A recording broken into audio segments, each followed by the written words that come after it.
காதல் என்று ஒன்று உள்ளது. காலம் கடந்து போன பின்பு மண்ணில் வாழ்வது. காலம் எந்த கைப்பிடிக்குள் மாட்டிக்கொண்டது. காதல் என்னை விட்டு விட்டு எங்கு சென்றது.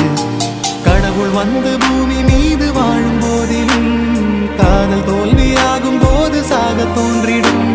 காதலின்றி பூமி மீது வாழ நேர்ந்திடும். கொஞ்ச நேரம் கூட நரகம் போல மாறிடும்.